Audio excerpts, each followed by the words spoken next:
Good evening to all of you. Good evening, Prajwal. Good evening, Reena, Vaibhav, Asif Bhai, Rohit, Mohan, Mrigank, Mohan Manji. Good evening to all of you. Anshul, good evening. Good evening to each and every person. Good evening, Priyanshu Bhai. Good evening. कैसे हो? हाँ, कैसे हो सब लोग? Please let me know that voice is clear, video is clear. आधे लोग तो भाग गए, आ ही नहीं. कार्तिकेय भाई, गुड इवनिंग. गोल्डी भाई, good evening. Good evening Iris. Sagrika, good evening. Good evening to all of you. Good evening to each and every person. Please let me know that. Good evening to all of you. Voice clear है, video clear है, एक बार बता देना. Good evening Rohit. Good evening Rajat. इतना late reply क्यों आ रहा है तुम लोगों का? थक गए क्या?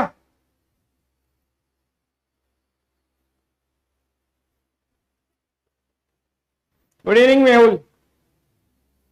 Good evening BK Reddy. फिर रिप्लाई करो फटाफट.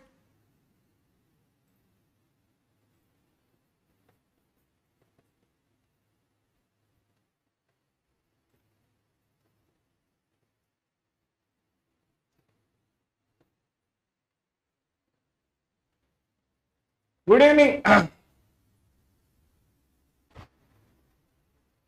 हाउस द जोश? हाँ, क्या भाई लोग रिप्लाई करो. Come on. देखो मेरी क्लास में मैं वैसे तो डाउट के लिए तो उतना नहीं बोलता हूं,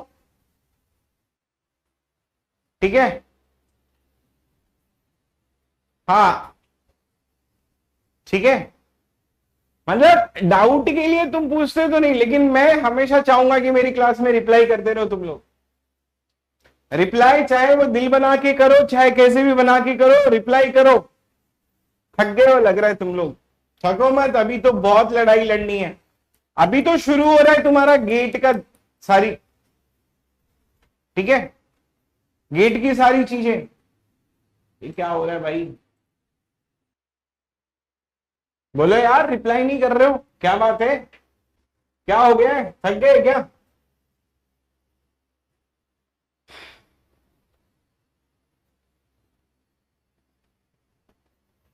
कोई रिप्लाई क्यों नहीं कर रहा?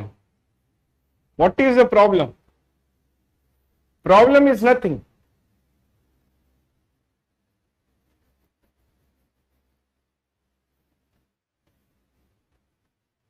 Good evening to all of you. Chat में प्रॉब्लम है. आधे बच्चे तो यहां पर ही डिमोटिवेट हो जाएंगे जो चैट करने के लिए आते हैं. वो बोलेंगे हम तो घर जा रहे हैं, आज तो हम टमाटर नहीं बेच पाएंगे. ठीक है, चलो एक बार रेडी लिख दो. We will start with our session.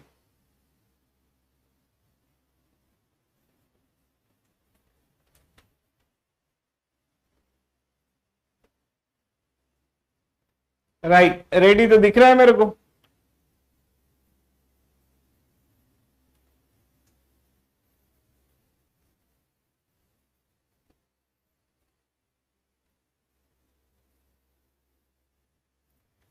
सबकी सबकी कमेंट दिख रही है, डोंट वरी. तुम्हें पता है बहुत पहले ना मेरे पिताजी मुझे एक स्टेटमेंट बोलते थे जब मैं अपने स्कूल में मतलब रहता था. तो स्कूल टाइम पे मेरे पिताजी हमेशा मुझे एक बात बोलते थे. वो हमेशा कहते थे कि बोलते थे कि बेटा देखो, जो अपनी ये जो शरीर है, ठीक है, जो ह्यूमन बॉडी है, ये बेसिकली इसको फूल से भी नाजुक बना सकते हो और पत्थर से भी कठोर बना सकते हो. तो मैं जब स्कूल में रहता था तो मेरे को लगता था कि ये क्या स्टेटमेंट मार रहे हैं, मतलब शायद सबके पिताजी यही स्टेटमेंट मारते होंगे. लेकिन जब मैं टीचर बना तो मुझे ये बात में सक्षम में समझ में आई कि बेसिकली नहीं, ये सही बात है. और यही चीज आपके लिए भी अप्लाई होती है कि जब आप लोग ना मतलब 2 घंटे या 4 घंटे की क्लास करते हो ना, तो आप लोग थक जाते हो. तो ऐसा लगता है कि नहीं यार, मतलब हम तो आलसी थे और अचानक से ये क्या हो गया हमारी जिंदगी में. पहले तो हम आधे घंटे पढ़ के फिर अपनी जिंदगी निकाल देते हैं. देखो मानो या ना मानो, इंजीनियरिंग कहीं ना कहीं हमें आलसी बना देती है. असाइनमेंट भी हम टाइम पे सबमिट नहीं करते हैं. कोई बोलेगा 20 तारीख को सबमिट करना है, तो फर्स्ट ईयर में ही सिर्फ वही रहता है. बाकी का जब सेकंड ईयर थर्ड ईयर आता है तो आप 20 का अगर सबमिशन डेट होगा तो आप 25 को सबमिट करते हो. या तो नेक्स्ट वाली डेट में 20 अगस्त बोला है तो 20 सितंबर में सबमिट करते हो। कहीं ना कहीं जो है ना वो बेसिकली हमें ये आलसी बना देता है। लेकिन जब ये 4 घंटे की क्लास तुम्हारी शुरू होती है ना तो तुम्हें लगता है कि मेरी जिंदगी को क्या हो गया, मतलब इतना ज्यादा मेहनत करना पड़ रहा है आप लोगों को। लेकिन जब अगर हमें कहीं ना कहीं कुछ अचीव करना पड़ता है तो देखो भाई सैक्रिफाइस देना पड़ता है। सैक्रिफाइस हर एक अलग अलग माध्यम से दे सकते हो आप। तो यहाँ का जो सैक्रिफाइस है वो बेसिकली हार्डवर्क है। हार्डवर्क के बिना देखो कुछ नहीं मिलता है। अभी 4 घंटे की क्लास चल रही है, अभी ऐसा टाइम आएगा कि आपको 8 घंटे पढ़ना पड़ेगा, ऐसा टाइम होगा कि आपको जो है वो 10 घंटे पढ़ना पड़ेगा। भाई साहब आईआईटी जेई वाले जो बच्चे होते हैं, जो छोटे छोटे बच्चे होते हैं ना आईआईटी जेई वाले, भाई साहब वो 12-12 घंटे 13-13 घंटे पढ़ते हैं। मतलब सिर्फ 8 घंटा अगर निकाल दो सोने का, तो सोने के बाद में अगर वो उठते हैं तो सिर्फ वो पढ़ते ही रहते हैं। आप लोगों को अगर 2 घंटे की क्लास हो जाती है तो 2 घंटे के बाद में आप बोलते हो कि मेरा सर दर्द दे रहा है, मेरा ये हो रहा है, मेरा वो हो रहा है। ऐसा कुछ नहीं है, चुपचाप पढ़ो। एक दिन पढ़ोगे, एक दिन प्रॉब्लम होगी, दूसरे दिन प्रॉब्लम होगी, तीसरे दिन प्रॉब्लम होगी, फिर धीरे धीरे ये प्रॉब्लम जो है ना, मतलब the pain will become the enjoyment. आप ये समझ जाओ, जो पेन है ना वो एक दिन एंजॉयमेंट बन जाता है। तो ऑलवेज रिमेंबर दिस थिंग्स। अभी 4 घंटे की क्लास चल रही है, 6 घंटे की, ठीक है, 6 घंटे का क्लास चल रहा है, 7 घंटे का चल रहा है। चलो मधुश्री कह रही है कि 6 घंटे की क्लास चल रही है, मैं तो कहता हूं 8 घंटे का ही क्लास ले लो आप। लेकिन उसके बाद में भी फिर एक टाइम ऐसा आएगा ना कि आपको लगेगा नहीं अभी और पढ़ना है, अभी और पढ़ना है। तो भाई ये सब तो चीजें बंद करो, आलसपन बंद करो। आलसपन से कुछ नहीं होता है। तो please try to remember this statement. मेरे को देखो मोटिवेट करने नहीं आता है आप लोगों को कि आप बोलो सतीश यादव सर, सॉरी बाबा सर, एक काम करो मोटिवेट कर दो। भाई अपने से मोटिवेशन नहीं होती है। डांटना है, फटकारना है तो बोल दो, मैं डांट दूंगा, ठीक है। मोटिवेट मैं मोटिवेशन मुझे नहीं आती कि मैं आपको बोलूंगी चलो कल से हम लोग जो है वो 8 घंटे पढ़ेंगे। अरे ये सब बोलने से नहीं होता है। पढ़ना है मतलब पढ़ना है, कुछ चाहिए, ठीक है, गेट चाहिए, आईआईटी जाना है, अच्छा पैसा कमाना है, ठीक है, अच्छी लाइफ चाहिए और अच्छी चाहिए तो फिर चाहिए भाई, पढ़ना है, पढ़ो। और क्या, कोई मोटिवेशन नहीं। पढ़ना है मतलब पढ़ना है, 8 घंटे पढ़ना है, 10 घंटे पढ़ना है, पढ़ना है मतलब पढ़ना है, खत्म हो गई बात। और कोई मोटिवेशन नहीं होती है। देखो आप लोगों की, सब लोगों का, सारे दर्द का एक ही दवा है, ठीक है, सारी चीजों का एक ही दवा है, प्रैक्टिस करते रहो। सिले मिस्टेक्स होता है, प्रैक्टिस करो। कुछ भी याद नहीं आ रहा है, क्वेश्चंस प्रैक्टिस करो। कुछ कॉन्सेप्ट समझ में नहीं आ रहा है, क्वेश्चन प्रैक्टिस करो। अगर कॉन्सेप्ट आ रहा है, क्वेश्चन नहीं आ रहा है, फिर भी क्वेश्चन प्रैक्टिस करो। सारे दर्द की एक दवा, अच्छे अच्छे से प्रैक्टिस करना है। That's it, that's a very simple thing, ठीक है भाई। पढ़े अभी, चलो बाबा सर आज कुछ पढ़ा भी ले। अब देखो हुआ क्या, ठीक है, हुआ क्या कि हमारे पास में डिफरेंट टाइप्स ऑफ रिलेशंस आ गए। एक तो आ गया रिफ्लेक्सिव, फिर हमने देखा कि भाई रिफ्लेक्सिव क्या होता है, इसकी अलग अलग वेराइटीज के हमने क्वेश्चंस भी किए।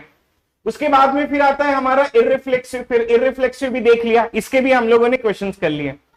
उसके बाद में फिर आ गया आपका सिमेट्रिक हमने देख लिया, फिर हमने एंटी सिमेट्रिक देख लिया, फिर हमने असिमेट्रिक देख लिया, फिर हमने क्या किया, हमने ट्रांजिटिव देख लिया।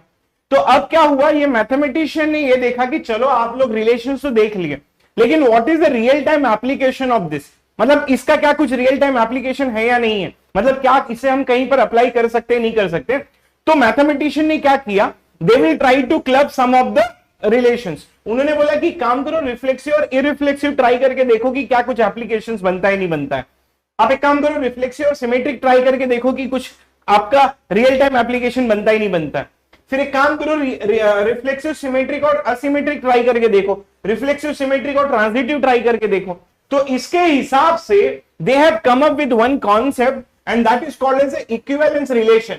तो अब हमारे पास में जो एक दूसरा टर्म आ गया जिसको हम लोग क्या कहते हैं, इक्विवेलेंस रिलेशन कहते हैं। अब ये इक्विवेलेंस रिलेशन होता क्या है and we will try to find it out. अब देखो इसका मैं मतलब बताऊंगा कि इक्विवेलेंस बेसिकली होता क्या है, लेकिन उसके पहले कि इक्विवेलेंस रिलेशन कहते किसे हैं।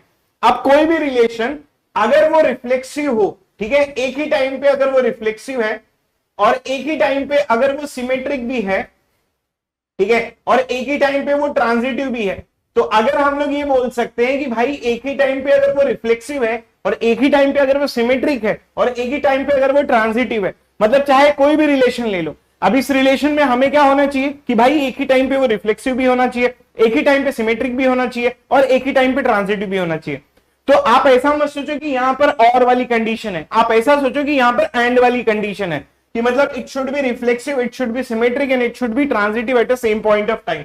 या तो हम इसको जो है ना वो आरएसटी प्रॉपर्टी भी कह सकते हैं कि भाई वो एक ही टाइम पे रिफ्लेक्सिव भी होना चाहिए, सिमेट्रिक भी होना चाहिए और ट्रांजिटिव भी होना चाहिए। अगर ऐसा होता है, अगर नहीं होता है तो वो बात की बात है, लेकिन अगर ऐसा होता है कि रिफ्लेक्सिव भी है, सिमेट्रिक भी है, ट्रांजिटिव भी है, तो इस चीज को हम लोग क्या कहेंगे, इसको हम लोग इक्विवेलेंस रिलेशन कहेंगे। अब जैसे एग्जांपल के लिए if I will try to find it out कि लेट्स कंसीडर ये एक रिलेशन है, पहले मैं फाइनाइट के लिए ले लेता हूं कि ये 1 1 आ गया और फिर ये 2 2 आ गया और फिर ये 3 3 आ गया और उसके बाद में मैं ले लिया 1 2 और उसके बाद में मैं ले लिया 2 1।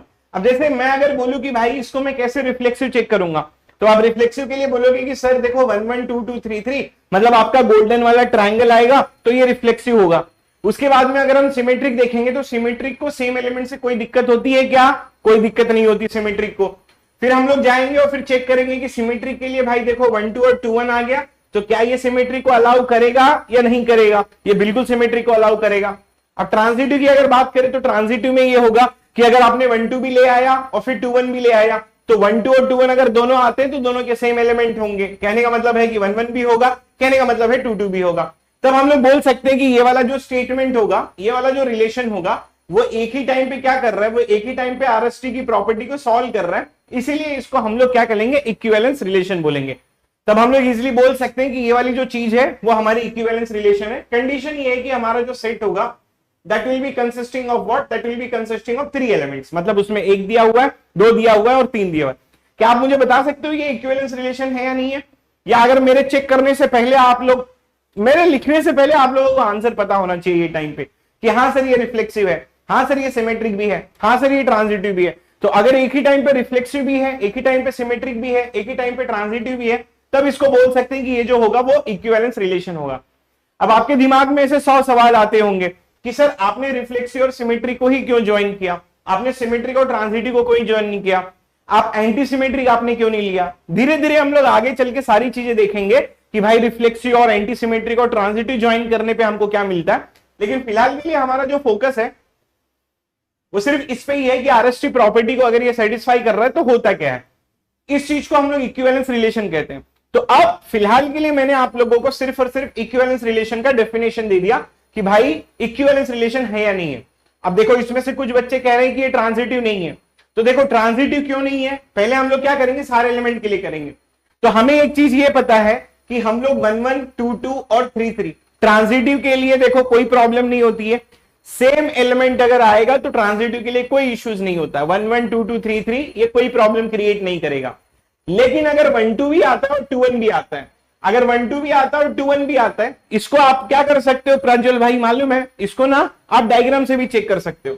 अब जैसे ये 1 1 है तो ये 1 आ गया, फिर ये 2 आ गया और फिर ये 3 आ गया, फिर ये 1 2 2 है और 2 2 1 है। यहां देखो 1 2 2 है 2 2 1 है, तो एक से आप 2 पे जा सकते हो, मतलब क्या है 1 2 है 2 1 है 1 1 भी है 2 2 भी है, एवरीथिंग इज अवेलेबल।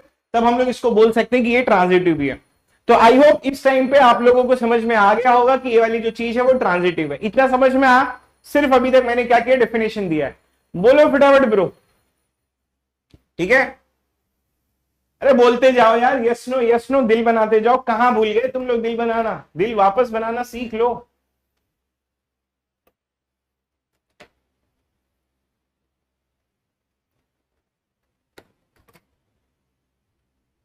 इतना सन्नाटा का है भाई, ये मेरा चैट खराब है तुम्हारा चैट खराब है, ठीक है, क्लियर है ये,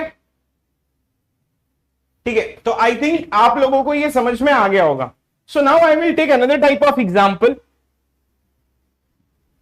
अब जैसे मैं अगर आप लोगों से ये पूछूं कि लेट्स कंसीडर मैं अगर ये R1 लिखता हूं and R1 will be defined as a comma b, और यहां पर मैं अगर इस चीज को आराम से लिखूं कि भाई a प्लस बी जो होगा वो मेरा इवन होगा या नहीं होगा, मतलब अगर ये एक इनफाइनाइट टाइप वाले रिलेशंस मैं आप लोगों को दे दिया हूं, ठीक है। अब अगर इस चीज को मैं बोलूं कि a कॉमा b जो है वो, अब ये श्रेयांश पूछ रहे हैं कि 1 2 2 3 और 1 3 1 2 2 3 और 1 3, ठीक है, 1 2 फिर 2 3 और ये 1 3, ये definitely it will become the transitive relation भाई, ठीक है।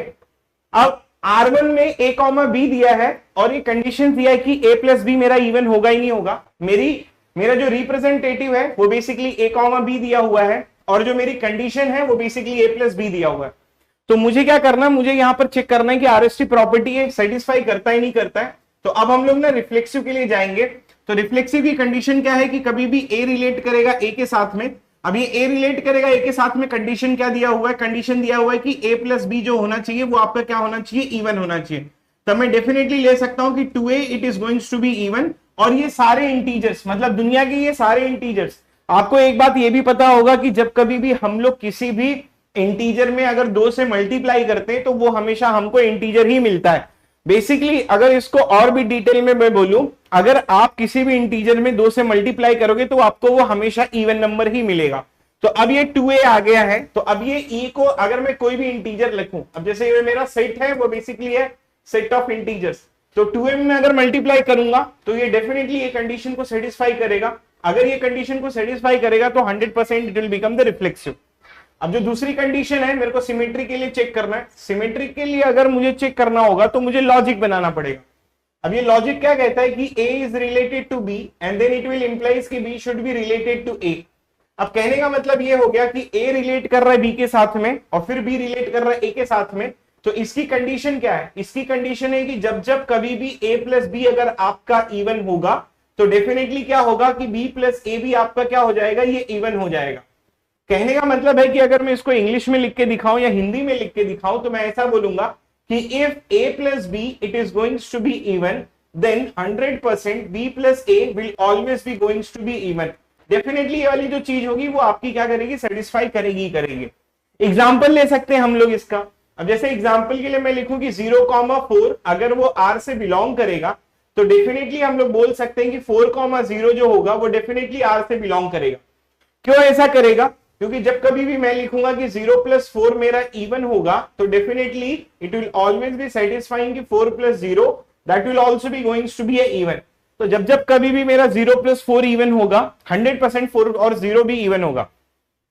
ब्रो ये कॉम्यूटेटिव है bro, so even if it is a commutative bro then a plus b it is even bro, then 100% b plus a will always become even bro। तो हम लोग बोल सकते हैं कि ये वाली चीज जो होगी वो सिमेट्रिक भी सेटिस्फाई करेगी। Now let's talk about the transitive. अगर मैं ट्रांजिटिव के लिए जाता हूं तो ट्रांजिटिव क्या कहता है कि a रिलेट करेगा b के साथ में और b रिलेट करेगा c के साथ में, तो 100% a रिलेट करेगा c के साथ में। अगर a रिलेट कर रहा है b के साथ में तो मैं लिखूंगा कि a प्लस b जो होगा वो मेरा इवन होगा, और भाई b प्लस सी जो होगा that will also be going to be even. तो मैं क्या लिख सकूंगा, मैं लिख सकूंगा कि a plus c that will also be going to be even.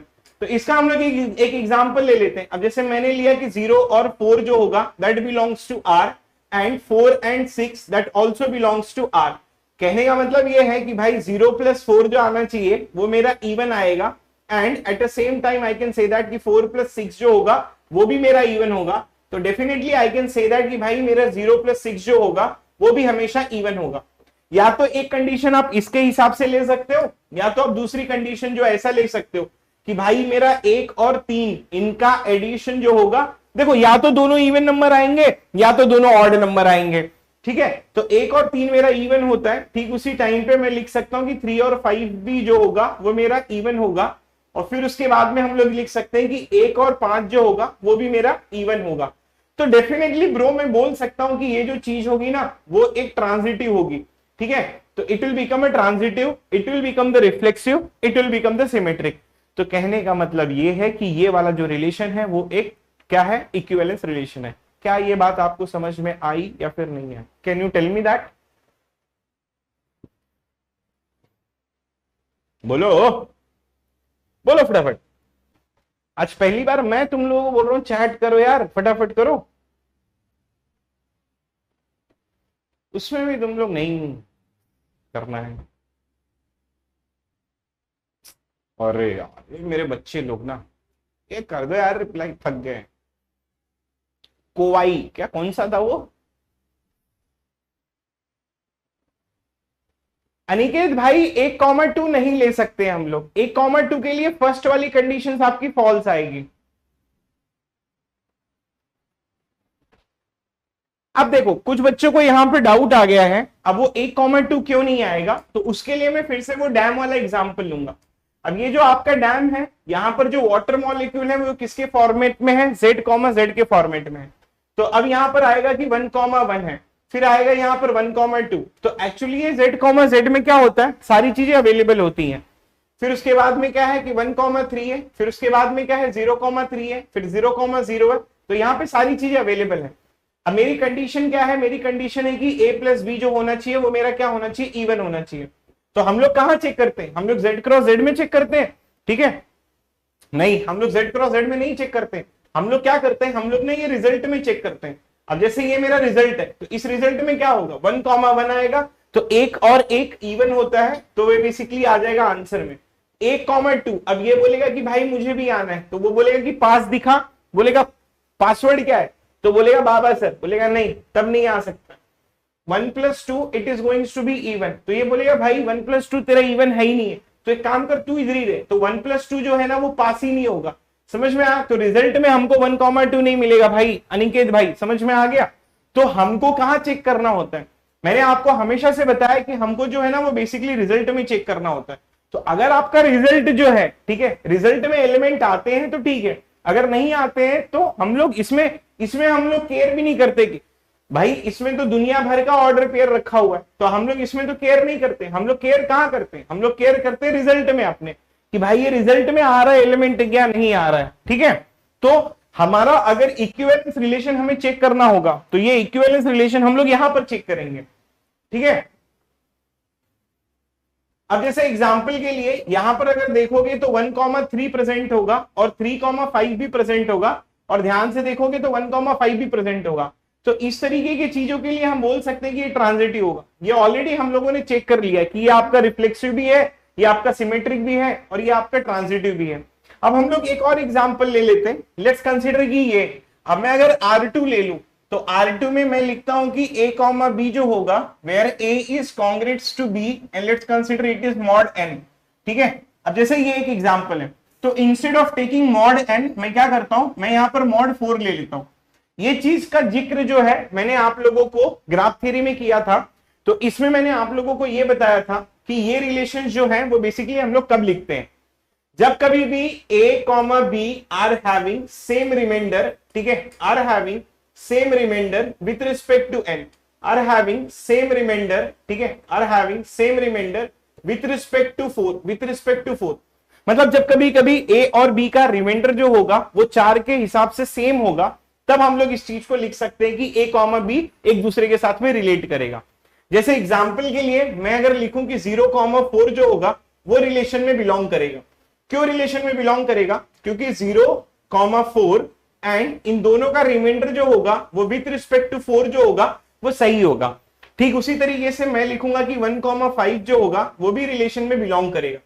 क्यों बिलोंग करेगा कि 1 congruent to 5 and then it is nothing but it is equals to mod 4।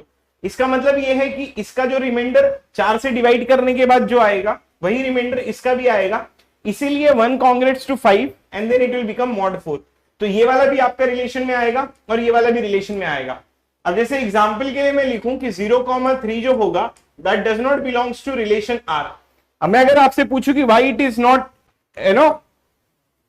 ठीक है, इट इज रिलेटेड टू और 0,3 ये R में बिलोंग नहीं करेगा। क्यों नहीं करेगा, क्योंकि जब 0 और 3 and then it is nothing but mod 4, तो ये देखना कि इसका जो रिमाइंडर है वो 0 आएगा और इसका रिमाइंडर 3 आएगा। मैंने क्या बोला है, मैंने ये बोला है कि इसका रिमाइंडर जो आता है वही रिमाइंडर इसका भी आना चाहिए।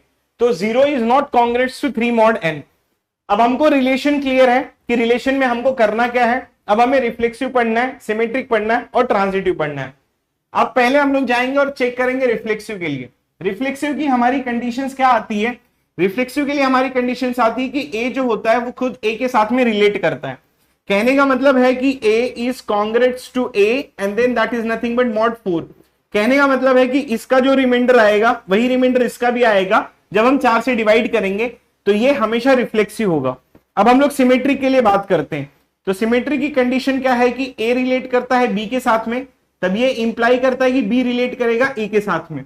तो a रिलेट कब करेगा b के साथ में, जब a और b का रिमाइंडर जो होगा वो सेम आएगा विथ रिस्पेक्ट टू 4 के लिए। तो अब ये देखो a is congruent to b और फिर मैंने क्या लिखा है, मैंने लिखा है 4। फिर उसके बाद में लिखूंगा कि बी इज कॉन्ग्रेट्स टू ए, और फिर मैं लिखूंगा क्या, फिर मैं लिखूंगा 4। तो इसका मतलब क्या होता है कि देखो मैंने यहां पर कोई ऑर्डर नहीं दिया है, मैंने सिर्फ इतना बोला है कि ए और बी का जो रिमाइंडर होना चाहिए 4 से डिवाइड करने के बाद में सेम होना चाहिए। तो अगर ये वाली चीज सेटिस्फाई, जब जब ये वाली चीज सेटिस्फाई करेगी तब तक हम लोग ये भी बोल सकते हैं कि बी जो होगा वो ए के साथ में सेटिस्फाई करेगा। जैसे एग्जांपल के लिए मैं लिख दूं कि 0,4 अगर आर के साथ में बिलोंग करेगा तो 100% मैं ये भी बोल सकता हूं कि 4,0 वो भी आर के साथ में क्या करेगा, बिलोंग करेगा। अब हम लोग चलते हैं ट्रांजिटिव के ऊपर। तो ट्रांजिटिव क्या कहता है कि भाई ए रिलेट करेगा बी के साथ में, फिर बी रिलेट करेगा सी के साथ में, तो ये इंप्लाई करेगा कि ए रिलेट करेगा सी के साथ में। तो इस चीज को मैं ऐसा भी लिख सकता हूं कि A is congruent to B and then that is nothing but mod 4, and B is congruent to C and then that is nothing but mod 4, और फिर उसके बाद में हम लिख सकते हैं कि A is congruent to C and then that is nothing but mod 4। इसकी एक्सप्लेनेशन ये होगी कि अगर इसका और इसका रिमाइंडर सेम है, ए और बी का रिमाइंडर सेम है, और बी और सी का भी रिमाइंडर सेम है, क्योंकि ये मॉड 4 फिक्स है आपका, तो मैं डेफिनेटली लिख सकता हूं कि ए और सी का जो रिमाइंडर होगा वो भी सेम होगा। तो ये वाला भी जो चीज होगा, this is also going to be an equivalence relation, ठीक है, और this is also going to be an equivalence relation. ये वाली जो चीज होगी ये भी आपका क्या होगा, ये इक्विवेलेंस रिलेशन होगा। I hope that everything has been clear to each and every person. Please reply कि सर आपको, ठीक है, हमको समझ में आ गया, and we do not have any problem related to this. Please reply everyone, ताकि मैं समझ जाऊं कि हाँ भाई आप लोगों को आ गया और आप लोगों को कोई प्रॉब्लम नहीं है, आप लोगों को कोई दिक्कत नहीं है। क्लियर?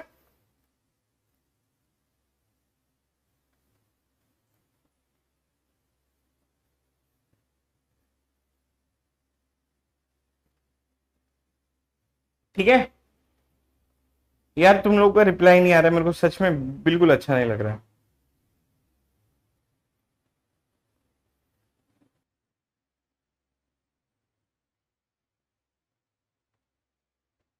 क्लियर है?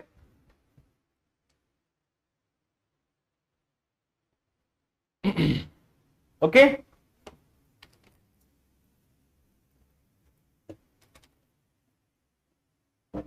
ट्रांजिटिव वाला सागर का चैट दिखा मेरे को, तो ट्रांजिटिव वाला मैं एग्जांपल ले लेता हूं।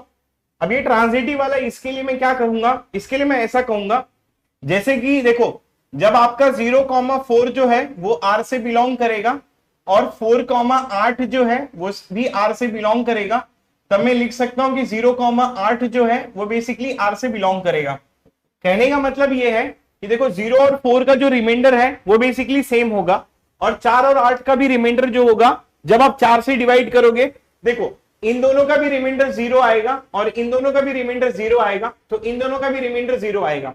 लेकिन हमको फिक्स क्या करना है, हमको डिवाइड बाई 4 वो फिक्स करना है, वो मत चेंज करते रहना।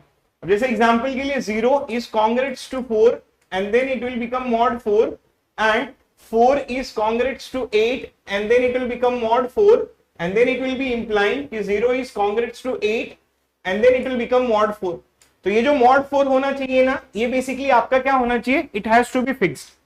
अब जैसे ये 0 to 4 है और ये क्या होगा आपका, ये mod 4 हो जाएगा।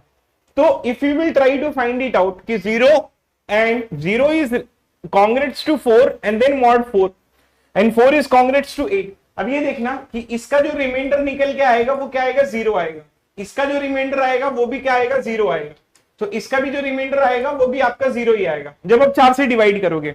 तो इस तरीके से हम बोल सकते हैं कि ये जो चीज होगी वो आपका क्या होगा, it will become the transitive, and we do not have any problem that will be related to that. ठीक है, तो ये बड़ी मस्त चीज है, आई होप दैट आप लोगों को समझ में आ गया होगा, and we do not have any problem related to that. अब इक्विवेलेंस रिलेशन तो हालांकि आप लोगों को समझ में आ गया होगा, ठीक है। कुछ कुछ बच्चों का मुझे कमेंट दिख रहा है, सो डोंट वरी, आपके जो भी डाउट्स हैं आप लिखते जाओ, अगर मुझे विजिबल होंगे तो डेफिनेटली मैं आप लोगों को जो है वो बता दूंगा। ठीक है, ओके अंकित गुप्ता, ठीक है। तो ये हो गया आपका, that will be related to that. Clear है सब लोगों को? चलो अब चलते हैं थोड़ा और भी डिटेल में, and we will try to talk about the most things related to that. अब मैं आप लोगों को आज जो है ना वो एक बड़ी मस्त इंपॉर्टेंट चीज बताऊंगा। हालांकि this is one of the toughest concept into relation, this is one of the toughest concept into discrete mathematics, but मैं आपको यूं यूं यूं यूं यूं यूं बताऊंगा, ठीक है? आप लोग बस सिर्फ ध्यान देते जाओ, बाकी का तो मैं बता दूंगा। I had also asked doubt but you are not solving. Prateek भाई I am so sorry, please let me know कि आपका डाउट क्या है, मैं इसको देख लूंगा। एक बार आप मैं भाई प्रतीक भाई, चलो मैं तुम्हारे लिए वेट करता हूं, तुम अपना डाउट लिखो, अगर मुझे दिखा मैं 100% इसको सॉल्व करूंगा।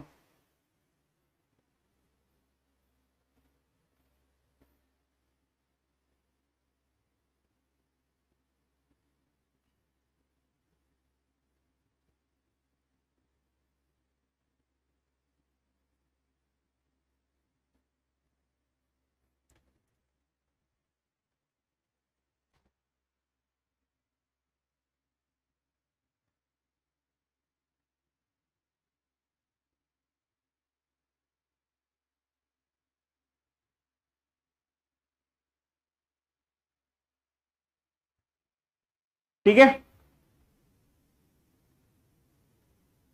इसको मैं बंद करके चालू करता हूँ, रुक जाओ।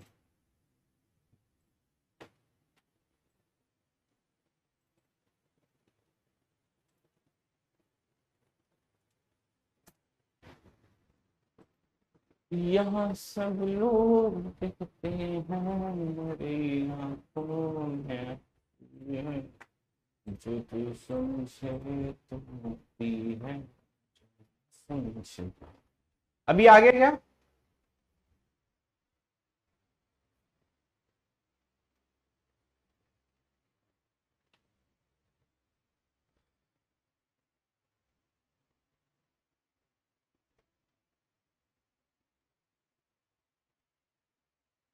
चलो अभी अभी अभी कमेंट करो।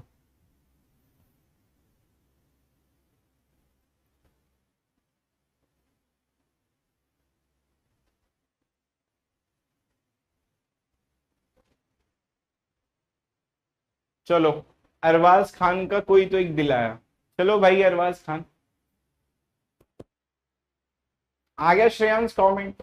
मोहन मान जी, तुम्हारा ना ये वो इमोजी ऐसे सड़ा हुआ मुंह आ रहा है, सॉरी, लेकिन पता नहीं वो इमोजी को क्या बोलते हैं।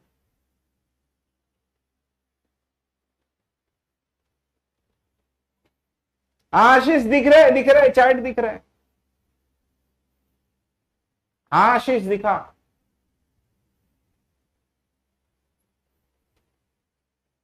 ठीक है, पढ़ाऊं आगे? हाँ भाई संगम।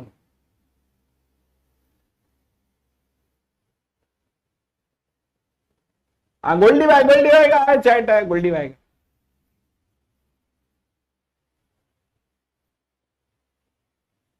हाँ ठीक है, चलो किसी को डाउट है तो पूछ लो। हाँ जी चैट आ रहा है, चैट आ रहा है। इरशाद अली, वरुण राज आ रहा है, अभी चैट दिख रहा है, पूछो डाउट, आए पूछो।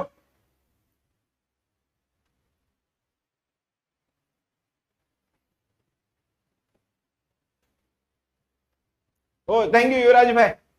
अभी तुमको भी दिख रहा है चैट? अगर है तो स्टार्ट कर लेते हैं ब्रो आगे का। ठीक है, कौन तो कोई तो परेशान था ना अंकित नाम का, वो क्या कह रहा था कि उसका डाउट नहीं सॉल्व। प्रतीक क्या नाम था बच्चे का? पूछ लो भाई, मैं तुम्हारे लिए रुका हूं, स्पेशली मैं तुम्हारे लिए रुका हूं, तो एक अच्छा सा डाउट बना के भेज दो मुझे।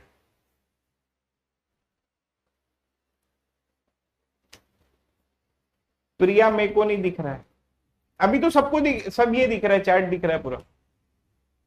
पूछो डाउट पूछो। इशाद अली, आशीष, विंडोज की प्लस, और क्वेश्चन कराइए। हाँ भाई संगम करा रहा हूं। Shreyansh Mishra, sir transitive please. ये कैसा डाउट है? ट्रांजिटिव तो बताया ना मैंने भाई, पढ़ा लेने दो यार।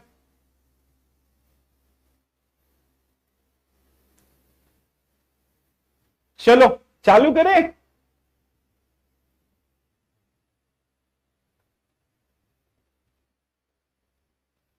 ठीक है, ओके।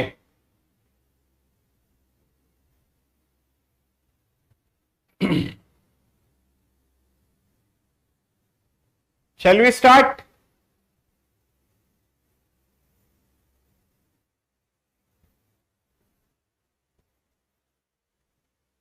भाई कुछ भी कर लो, आज सर नहीं बताएंगे। अब तो मैं बताऊंगा, अब तो मैं बताऊंगा ट्रांजिटिव ना। चलो अब तो मैं फिर से बताऊंगा transitive.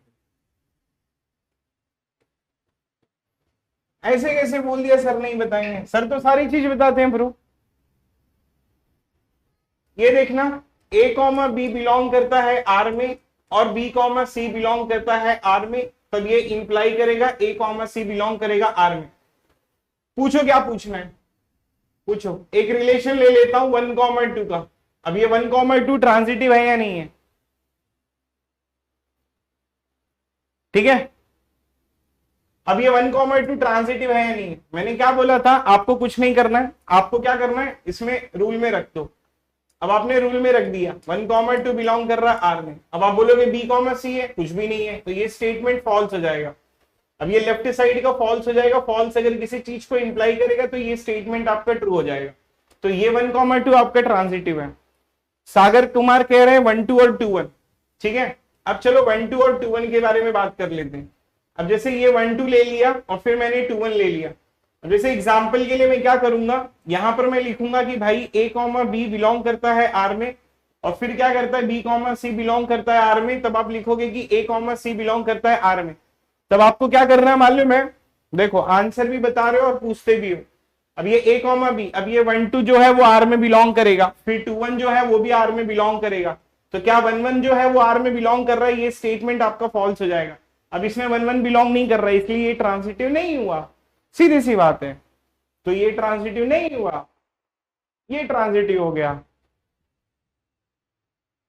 There is no direct formula to calculate the number of a transitive relation, इसीलिए मैंने total number of transitive relations नहीं कैलकुलेट करवाया है।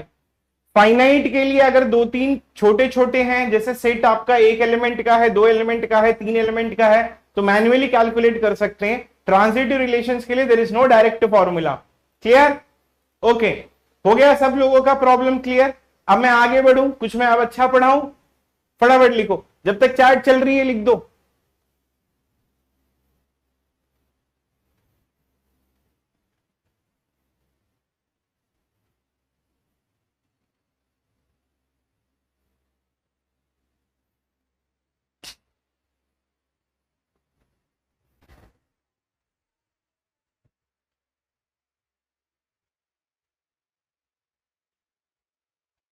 ठीक है, ओके।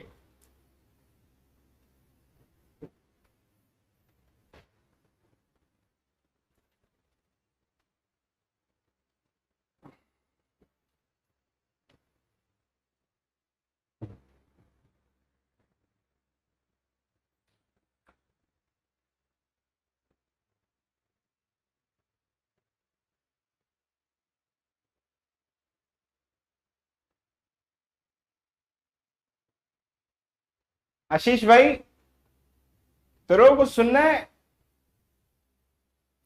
पढ़ाने नहीं दोगे क्या?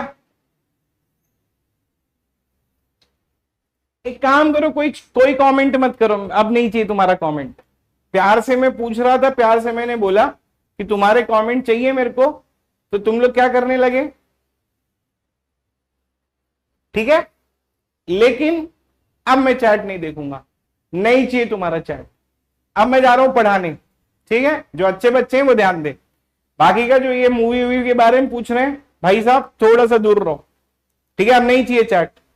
प्यार से मैं पूछ रहा था चैट आ रही नहीं आ रही है, केयर करता था, पूछा, अब कोई जरूरत नहीं है। अब यहां पर देखो, मैंने अभी तक क्या पढ़ा है, मैंने अभी तक आप लोग, अब कोई भी चैट नहीं करेगा, मुझे तुम्हारी चैट नहीं चाहिए। Now focus over here, let me try to teach you something. मैंने आप लोगों को इक्विवेलेंस रिलेशन पढ़ाया।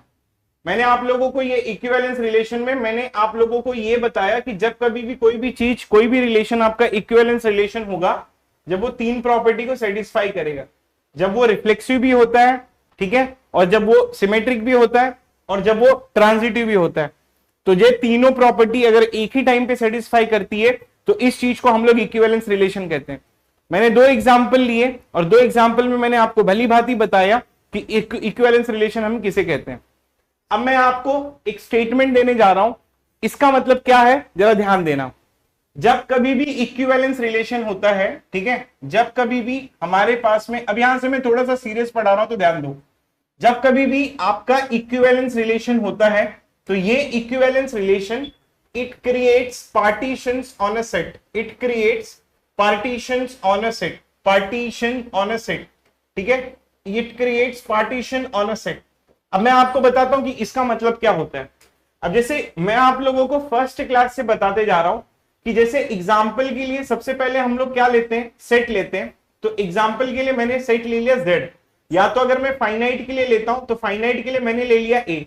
उसके बाद में मैं क्या करता हूं, उसके बाद में मैं लिखता हूं कि A क्रॉस A।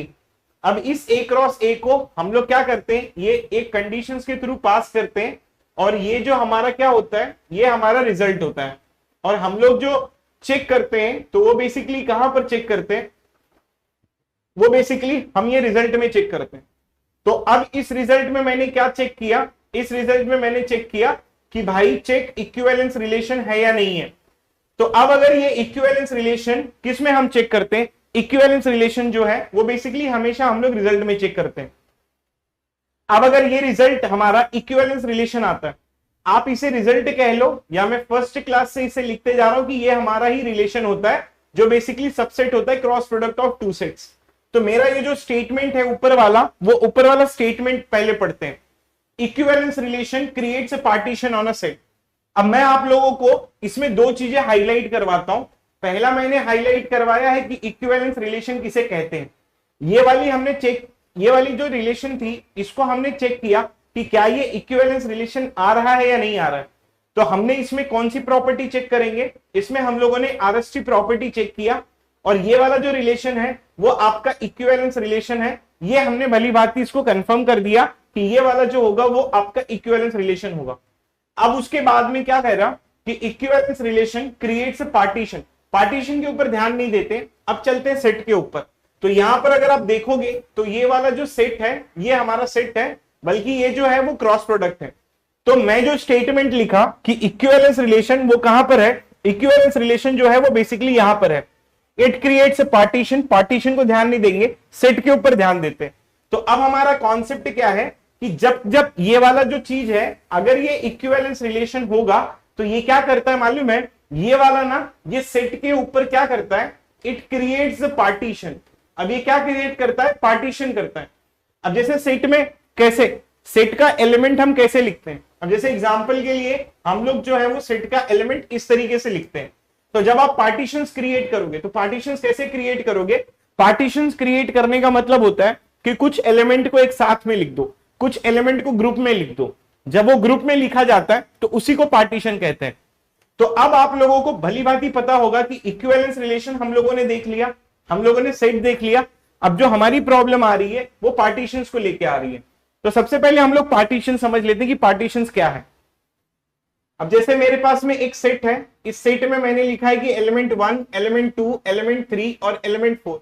अब जैसे एग्जांपल के लिए मैंने यहां पर एक रिलेशन लिखा है कि which is nothing but let's consider की 1,2 एंड लेट्स कंसीडर की 2,3 एंड लेट्स कंसीडर की 1,4। अब ये जो कॉन्सेप्ट मैं पढ़ा रहा हूं ये कॉन्सेप्ट ये है कि how to create a partitions, how to create a partitions, how to create a partitions.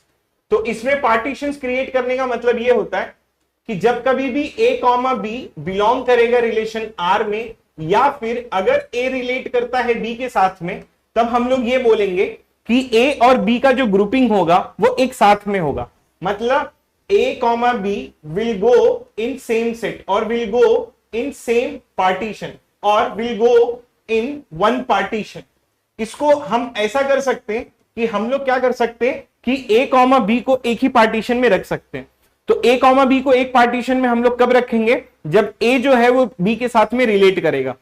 Condition क्या है, जब कभी भी आपने ये देख लिया कि A, B बिलोंग करता है R में, या तो A रिलेट करता है अगर B के साथ में, तब हम लोग क्या करेंगे, A और B को एक ही पार्टीशंस में रख देंगे। अब जैसे ये एक एग्जांपल है, तो अब ये मेरा सेट है, मैंने क्या स्टेटमेंट दिया कि आपका इक्विवेलेंस रिलेशन जो है वो सेट के ऊपर, हम लोग जो है वो पार्टीशंस रिलेशन में नहीं क्रिएट करते हैं, हम पार्टीशंस कहां पे क्रिएट करते हैं, हम सेट के ऊपर पार्टीशंस क्रिएट करते हैं। मैं फिर से बोल रहा हूं, ध्यान से सुनो। अगर आपने ये विजुअलाइजेशन देखी होगी तो ये जो रिलेशन है, ये रिलेशन पार्टीशंस कहां क्रिएट करता है? सेट के ऊपर क्रिएट करता है। अब जो मैं नेक्स्ट स्लाइड है उसमें ये बता रहा हूं कि पार्टीशंस होता क्या है। तो ये मैं पार्टीशंस क्रिएट करने का स्टेटमेंट बता रहा हूं कि जब कभी भी ए और बी एक दूसरे के साथ में रिलेट करेंगे तो वो एक ही पार्टीशंस में जाते हैं। जैसे एग्जांपल के लिए यहां पर लिखा है मैंने कि ए कॉमा बी रिलेट कर रहा है आर के साथ में और A related to B, then A and B will go in one partition. इसका एक एग्जांपल देख लेते हैं। अब जैसे अगर आप ये देखोगे कि 1,2 ये क्या कर रहा है, ये रिलेशन में बिलोंग कर रहा है, तो 1,2 एलिमेंट 1 और एलिमेंट 2, ऑर्डर पेयर की बात नहीं कर रहा हूं, एलिमेंट की बात कर रहा हूं। Element 1 and 2 will go in same partition, will go in one partition या तो सेम पार्टीशन। अब जैसे मेरे पास में एक सेट है, इस सेट का नाम क्या है? वो ए है। अब ये ए के सारे एलिमेंट को मैं अगर ड्रॉ करूंगा तो वो ऐसे दिखेंगे मुझे। अब 1 और 2 एक दूसरे के साथ में रिलेट करता है, तो 1 और 2 जो होगा वो एक ही पार्टीशंस में जाएगा। फिर ये क्या कहता है कि 2 इट इज रिलेटेड टू 3। अब ये जो 2 क्या कर रहा है? 3 के साथ में रिलेट कर रहा है, तो अब जो है वो 2 और 3 एक ही पार्टीशंस में जाएंगे। अब जैसे पहले पार्टीशंस में 1 और 2 गया था, अब उसी पार्टीशंस में मैं 2 और 3 रख दूं। अब जैसे एग्जांपल के लिए अगर समझो मैं इसको चेंज करके 1 और 2 और 3 और 4 सिर्फ इतना ही लिखता हूं, तो 1,2 एक दूसरे के साथ में रिलेट करता है, तो वो एक पार्टीशंस में चले गया। अब अगर मैं यहां पर चेक करूं, क्या 1,3 बिलोंग करता है आर से? नहीं, 1 और 3 इसमें बिलोंग नहीं करते हैं, तो 1 और 3 डिफरेंट पार्टीशंस में जाएंगे। मतलब एक जो है, आप ऐसा समझ लो कि मैं कास्ट बना रहा हूं, भगवान कास्ट बना रहे। एक एग्जाम्पल, ठीक है, do not take in personal. अब जैसे एक कास्ट सिस्टम है, तो 1 और 3 जो है वो सेम कास्ट के नहीं है। वो सेम कास्ट के कब आएंगे? जब वो रिलेट करेंगे। तो 1 और 2 ये सेम कास्ट के हैं, तो मैंने इनको 1 और 2 यहां रख दिया। अब 1 जो है वो 3 से रिलेट नहीं कर रहा है, तो 1 जो है वो दूसरे कास्ट में जाएगा, 3 जो है वो दूसरे कास्ट में जाएगा। अब 3 और 4 है यहां पर, तो अब 3 जो है वो यहां और 4, तो 3 और 4 जो है वो बेसिकली सेम पार्टीशंस में जाएंगे। तो फिलहाल के लिए हम लोगों ने क्या किया, ये हमारा ए है, इसमें 4 एलिमेंट है और ये रिलेशन था, तो 1 और 2 एक दूसरे के साथ में रिलेट करता था, तो वो एक ही पार्टीशंस में चले गए। 3 और 4 एक दूसरे के साथ में रिलेट करते, तो वो एक ही पार्टीशंस में चले गए। तो ये मेरा आ गया जिसको हम लोग पार्टीशन नंबर 1 बोलेंगे, और ये मेरा आ गया जिसको मैं पार्टीशन नंबर 2 बोलूंगा। तो फिलहाल के लिए ये सिर्फ मैंने आप लोगों को पार्टीशंस क्रिएट करके दिखाया। अब हम लोग चलते हैं अपने असली एग्जाम्पल पे। अब मेरा स्टेटमेंट क्या है कि जहां कहीं पर भी इक्विवेलेंस रिलेशन आएगा, इक्विवेलेंस रिलेशन क्या करेगा? इक्विवेलेंस रिलेशन हमेशा पार्टीशन करेगा। सर इक्विवेलेंस रिलेशन मुझे आता है कि आरएसटी प्रॉपर्टी को सेटिस्फाई कर दे। सर पार्टीशन क्या मतलब होता है? पार्टीशन का मतलब ये होता है कि वो अपने कास्ट में जाता है, और ये किसके ऊपर पार्टीशंस क्रिएट करता है? ये ना तो इसके ऊपर करता है, ना तो खुद रिलेशन के ऊपर करता है, वो सेट के ऊपर जाता है और पार्टीशंस क्रिएट करता है। Let's try to take a real time example. अब जैसे मैं अगर आप लोगों को बोलूं कि मेरे पास में एक सेट है और ये सेट है z का, फिर मैंने क्या किया? z क्रॉस z किया। अब मैंने एक रिलेशन लिया, लेट्स कंसीडर कि a कॉमा b, और ये जो है वो a plus b and it is equals to even. Sir अभी जस्ट हम लोगों ने ये चेक किया कि a प्लस बी जो होगा वो हमारा इवन है, और हमने ये चेक किया कि ये एक आरएसटी प्रॉपर्टी है। अगर ये आरएसटी प्रॉपर्टी होगी तो ये इक्विवेलेंस रिलेशन होगा और हमको इसमें कोई भी प्रॉब्लम नहीं होगी। सर ये इक्विवेलेंस रिलेशन है, हम इसे एग्री करते हैं। सर अभी आपने बोला कि ये जो रिलेशन है वो ये वाले सेट के ऊपर पार्टीशंस क्रिएट करेगा। इसके पहली वाली स्लाइड में आपने जो बताया वो तो बड़ा इजी था, लेकिन मुझे यहां पर आप बताओ कि ये पार्टीशंस कैसे क्रिएट करता है। इसका पार्टीशंस क्रिएट करने के लिए we will take some example. अब जैसे मैं अगर बोलूंगा कि 0,0 इट बिलोंग्स टू रिलेशन, क्यों? क्योंकि 0 प्लस 0 जो होगा वो इवन होगा, तो 0 जो होगा वो एक पार्टीशंस में जाएगा। अब जैसे 0 और 1 it does not belongs to R, why? Because 0 plus 1 it is not goings to be even. तो 0 और 1 का ऐड करने पे इवन नहीं होता है। इसका मतलब ये होगा कि 0 जो होगा वो एक पार्टीशंस में जाएगा और 1 जो होगा वो दूसरे पार्टीशंस में जाएगा। तो अब मेरे पास में मैंने क्या किया, ये मेरा सेट है z का, तो मैंने एक पार्टीशंस यहां पर क्रिएट कर दिया और दूसरा पार्टीशन मैंने यहां पर क्रिएट किया। अब 0 और 1 एक दूसरे के साथ में रिलेट नहीं करते, तो 0 इस पार्टीशन में जाएगा, 1 जो है वो दूसरे पार्टीशन में जाएगा। अब मैं अगर बोलूं कि 0,2 क्या ये बिलोंग करेगा R में, तो मैं लिखूंगा कि 0 + 2 यस, दो it is going to be even. तो अब 0 और 2 एक ही कास्ट में जाएंगे, एक ही पार्टीशंस में जाएंगे। अब जैसे एग्जांपल के लिए मैं लिखूं कि 1,3 क्या ये बिलोंग करेगा R में, तो मैं लिखूंगा कि 1 + 3 ऐड कर लो, it is going to be even. मैं बार बार यही कंडीशन अप्लाई कर रहा हूं, तो मैं बोल सकता हूं कि 3 जो है वो दूसरे पार्टीशंस में जाएगा। अब यहां पर देखो कि 2 और 4 एक ही पार्टीशंस में आएंगे, क्योंकि ये दोनों को ऐड करने पे आपको क्या मिलेगा, आपको इवन नंबर मिलेगा। अब ये देखो कि 0 जो है वो रिलेट कर रहा है 2 के साथ में, और 2 जो है वो रिलेट कर रहा है 4 के साथ में, तो 0 जो है वो 4 के साथ में भी रिलेट करेगा। मतलब इनके बीच में भी, इस पार्टीशन के अंदर अगर आप झांक के देखोगे तो इसके अंदर भी आरएसटी प्रॉपर्टी जो है वो एलिमेंट लेवल पे आएगी। तो हमको यहां पर एक्चुअली दो पार्टीशंस मिला, 0, 1, 2, 3, 4, 5, 6, 7, ठीक है, और फिर 8 और फिर 9, और इस तरीके से हमको यहां पर दो पार्टीशंस मिल गया। तो एक पार्टीशन जो है वो हमको मिल गया इवन नंबर का पार्टीशंस, और एक जो पार्टीशंस है वो हमको मिल गया ऑड नंबर का पार्टीशंस। तो basically we are getting two different type of partitions, और ये पार्टीशंस कौन क्रिएट करके देता है, ये पार्टीशंस क्रिएट करके देता है आपका इक्विवेलेंस रिलेशन। तो सर मेरे को ना ये चीज समझ में आ गई कि ये इक्विवेलेंस रिलेशन है, और सर ये वाला सेट है, तो ये वाला इक्विवेलेंस रिलेशन जो है वो ये वाले पार्टीशंस पे क्या करता है हमें, ठीक है, इक्विवेलेंस रिलेशन और पार्टीशंस क्रिएट करके देता है। मेरा डाउट ये है कि क्या सर ये हमेशा दो पार्टीशंस क्रिएट करके देगा, हम बोल नहीं सकते। ये 2 भी कर सकता है, 3 भी कर सकता है, 4 भी कर सकता है, 5 भी कर सकता है, वो डिपेंड करता है, ठीक है, वो डिपेंड करता है कि हमारे जो रिलेशन किस टाइप का हो, ठीक है।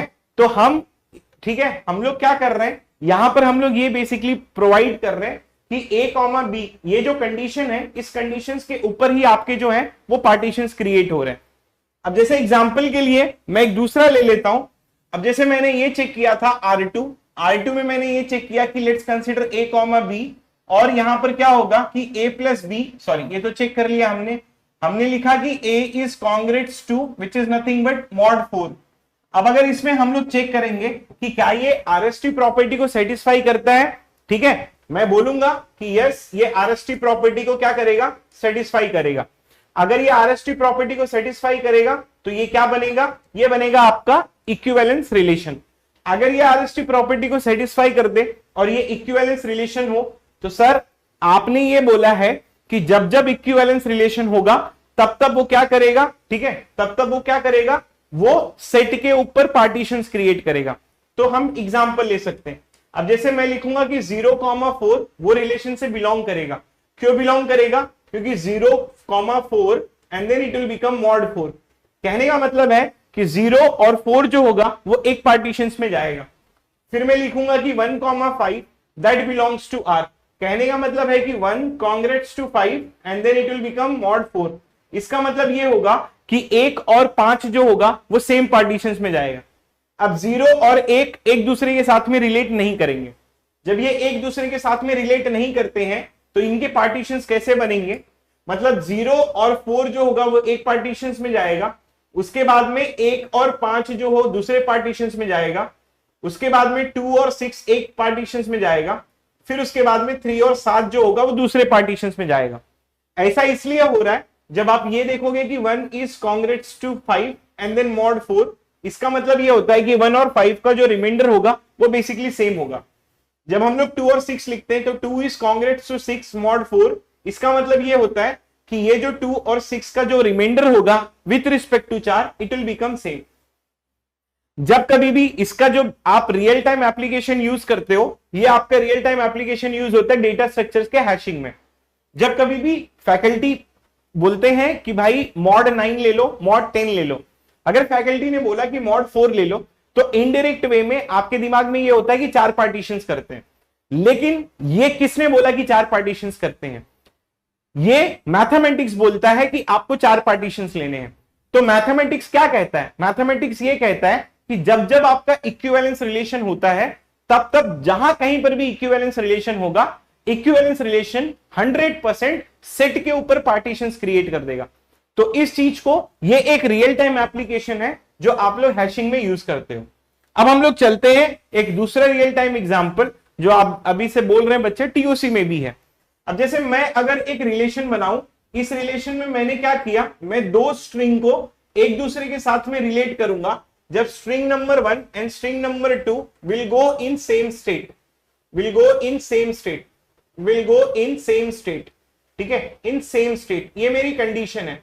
अब अगर मैं बोलूं कि क्या ये रिफ्लेक्सिव होगा, डेफिनेटली अगर कोई भी स्ट्रिंग एक स्टेट में जाती है तो सीधी सी बात है कि वही स्ट्रिंग वही स्टेट में जाएगी। अब अगर मैं सिमेट्रिक बोलूं, ठीक है, अब अगर मैं सिमेट्रिक बोलूं तो स्ट्रिंग नंबर 1 अगर रिलेट करेगा स्ट्रिंग नंबर 2 में, मतलब स्ट्रिंग 1 और स्ट्रिंग 2 एक ही स्टेट में जा रहा है, तो सीधी सी बात है कि स्ट्रिंग 2 और स्ट्रिंग 1 भी एक ही स्टेट में जाएगा। अब अगर मैं ट्रांजिटिव के बारे में बात करूं कि string 1 it is related to string 2 and string 2 it is related to string 1, then string 2 is related to string 3, ये एक दूसरे के साथ में कब रिलेट होगा, जब दोनों सेम स्टेट में होगा।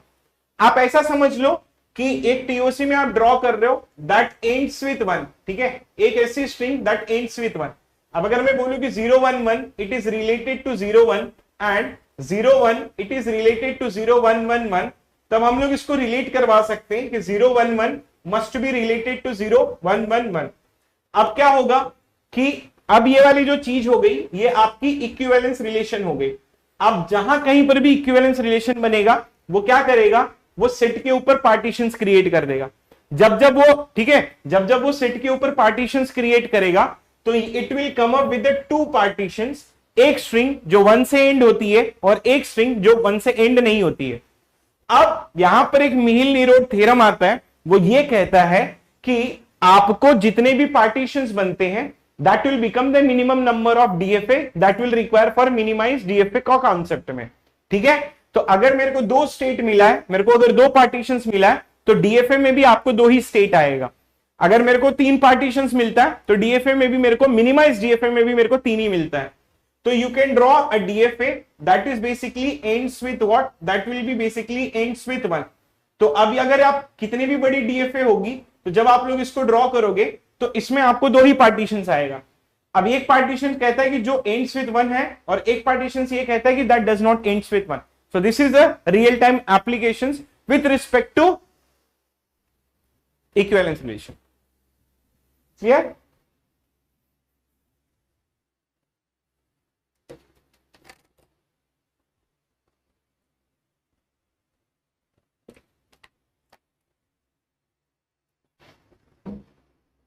अगर 1,2 पहले ही पार्टीशंस में है तो it is not necessary to take 2,1 because according to symmetric property वो उसके लिए सेटिस्फाई करेगा ही करेगा।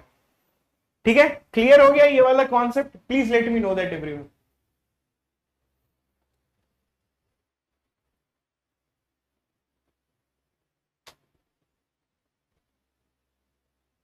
हाँ Pratimesh, that will become the same thing, वो मैं बताऊंगा आगे चल के, डू नॉट वरी।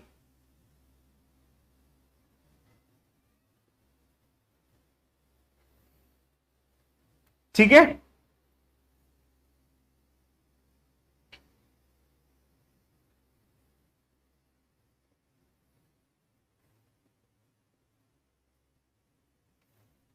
क्लियर है ना?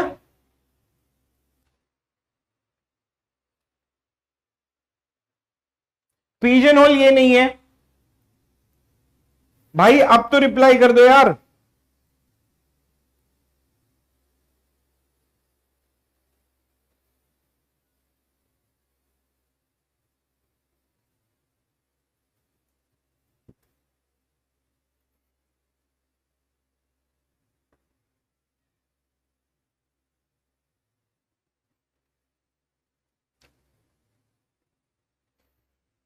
ठीक है, डन। ओके, ठीक है, ठीक है। अब तो मैं एक्सपेक्ट भी नहीं करता हूं आप लोगों से कि आप लोग जो है वो मुझे रिप्लाई करो। तो ये कॉन्सेप्ट था इसका। अब मैं क्या करूंगा, आई विल ट्राई टू, अब इसके अंदर पार्टीशंस के अंदर आप लोगों को बहुत सारे डाउट होंगे, तो I will try to clear all of your doubts. कि लेट्स कंसीडर कि मेरे पास में एक सेट है, ठीक है, लेट्स कंसीडर कि मेरे पास में एक सेट है जिसको मैं ए लिखा हूं, और ये इक्विवेलेंस रिलेशन इस सेट के ऊपर पार्टीशंस क्रिएट करता है। तो मैं क्या बोलूंगा, ये मेरा A1 है और ये मेरा A2 है और ये मेरा A3 है, ठीक है। तो अब मैं ये बोलूंगा कि equivalence relation it creates partitions, ठीक है, it creates partitions on a set ए।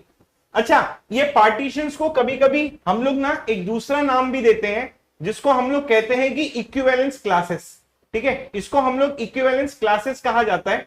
अब ये इक्विवेलेंस क्लासेस क्या होता है, अब ये एग्जांपल के लिए मेरे पास में 3 इक्विवेलेंस क्लासेस आए हैं, A1, A2 और A3। तो इनकी जो प्रॉपर्टी होती है वो पहली प्रॉपर्टी ये है कि भाई A1 union A2 union A3 it should be equals to A, और सेकेंड प्रॉपर्टी इनकी ये होती है कि A1 intersection A2 intersection A3 will be बी गेटिंग 5। कहने का मतलब ये है कि आपको कोई भी कॉमन एलिमेंट नहीं मिलेगा। अब जैसे इसमें मैं अगर लिख लूं कि ये A1 है और ये A2 है, ऐसे करके इसमें कुछ एलिमेंट्स आ जाएंगे, और ये B1 है और ये B2 है, इसमें कुछ एलिमेंट्स आ जाएंगे, ये C1 है ये C2 है, ऐसे कुछ एलिमेंट्स आ जाएंगे, ठीक है। इसका नाम है A1, ठीक है, लेट्स कंसीडर इसका नाम है A2 और इसका नाम है A3। तो ये A1 A2 A3। अच्छा, अब ये है ना कि इसमें जो है ये इसके अंदर भी इक्विवेलेंस रिलेशन होगा, इसके अंदर भी इक्विवेलेंस रिलेशन होगा, इसके अंदर भी इक्विवेलेंस रिलेशन होगा, but your A1 will never be related to B1। मतलब इसका एक एलिमेंट कभी भी इसके एलिमेंट के साथ में रिलेट नहीं करेगा। वैसे ही A1 का इसका जो एक एलिमेंट होगा इसके एलिमेंट के साथ में कभी भी रिलेट नहीं करता है। आप समझो कि सर गलती से आपने क्या किया, A1 को रिलेट करवा दिया C1 के साथ में। अब अगर A1 को आपने C1 के साथ में रिलेट करवा दिया तो क्या आप सोच सकते हो कि क्या होगा। A1 को आपने रिलेट करवा दिया C1 के साथ में, अब A1 जो है वो A2 के साथ में भी रिलेटेड है, ठीक है। अब जैसे एग्जांपल देखना, आपने गलती से क्या किया, A1 को रिलेट करवा दिया C1 के साथ में। अब इसमें क्या हो रहा है, A1 और A2, जैसे A1 रिलेट करेगा A2 के साथ में तो ये इंप्लाई करेगा अकॉर्डिंग टू सिमेट्री कि A2 रिलेट करेगा A1 के साथ में। अब A2 रिलेट कर रहा है A1 के साथ में और A1 रिलेट कर रहा है C1 के साथ में, तो अकॉर्डिंग टू ट्रांजिटिविटी A2 भी रिलेट कर जाएगा C1 के साथ में। अगर एक एलिमेंट इसके साथ में रिलेट करेगा ना तो क्या हो जाएगा मालूम है, ये सारे एलिमेंट C1 के साथ में रिलेट करना चालू करेंगे अकॉर्डिंग टू सिमेट्रिक और ट्रांजिटिव के हिसाब से। तो एक्चुअली ये वाला पार्टीशन है ना ये हट जाएगा और ये फिर 2 पार्टीशंस बन जाएंगे, फिर 3 नहीं रहेगा फिर 2 ही रहेगा। इसीलिए कभी भी आपका जो ये वाला एलिमेंट है A1 will not be related to B1, आपका जो एलिमेंट है A1 will not be related to C1। अब मैं ये कैसे एलिमेंट, इतने सारे एलिमेंट को लिखते जाऊंगा, तो ये एलिमेंट को ना लिख के मैं इनको ना क्लास का मॉनिटर बना देता हूं। अब क्लास का मॉनिटर बनने का मतलब क्या है, जैसे होता क्या है मालूम है, जब आपके स्कूल में एक सिस्टम होता है, होता क्या है कि जब आपके स्कूल में एक सिस्टम होता है, जब कभी भी प्रिंसिपल आते हैं तो वो क्लास में जाते हैं। अब वो क्लास में थोड़ी बोलते हैं कि सारे बच्चे, वो बोलते हैं मॉनिटर कौन है इस क्लास का, इस क्लास का मॉनिटर। मतलब क्लास को रिप्रेजेंट करवाने के लिए हमारे पास में एक मॉनिटर की जरूरत होती है। तो जब कोई भी मॉनिटर कोई बनता है तो उसको एक बैच दिया जाता है, ठीक है। आपको भी याद होगा कि भाई वो बैच लगा के, पता नहीं आपके जमाने में था या नहीं, तो वो बैच लगा के घूमता है, तो उसका मतलब ये है कि ये क्लास का मॉनिटर है। तो अब मैं क्या करूंगा मालूम है, मैं किसी भी एक एलिमेंट को चूज कर लूंगा और उसको मॉनिटर बना दूंगा, तो उसको मैं अब बैच दूंगा। अब वो बैच जो रिप्रेजेंट करेगा वो इस तरीके से रिप्रेजेंट करेगा। इसका मतलब है कि ये जो है वो इस क्लास का मॉनिटर है, और ये जो है वो इस क्लास का मॉनिटर है, और ये जो है वो इस क्लास का मॉनिटर है।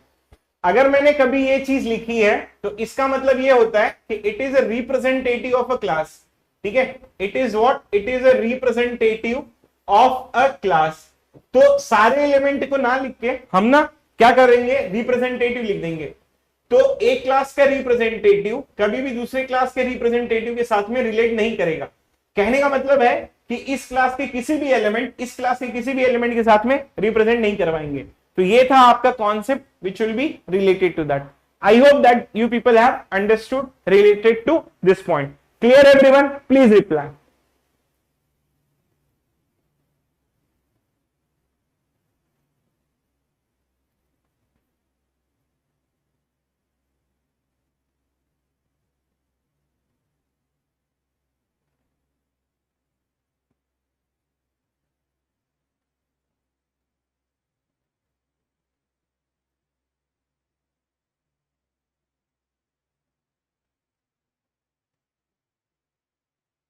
क्लियर है?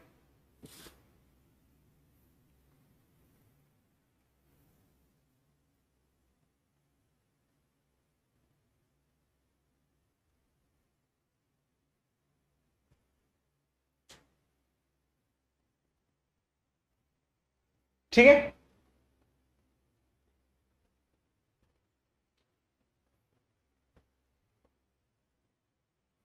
ओके। अब बात यह आती है, लेट्स कंसिडर कि कुछ तरीके का हम लोग रिलेशंस देख लेते हैं।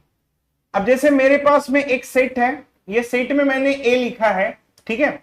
अब इसके में जो मैं एलिमेंट्स लिख रहा हूं, लेट्स कंसिडर कि this is 1, this is 2, this is 3। अब जैसे मैंने एक रिलेशन लिखा है R1, इसमें मैंने अगर लिखा है 1 1, फिर मैंने लिखा है 2 2, फिर मैंने लिखा है 3 3, क्या मैं बोल सकता हूं कि ये एक इक्विवेलेंस रिलेशन है? डेफिनेटली मैं इस चीज को बोल सकता हूं कि ये एक इक्विवेलेंस रिलेशन है। और जब कभी भी इक्विवेलेंस रिलेशन होगा, ठीक है, जब कभी भी इक्विवेलेंस रिलेशन होगा, ये क्या करेगा? It will create partitions. अब इसने क्या किया? पार्टीशंस क्रिएट कर दिया।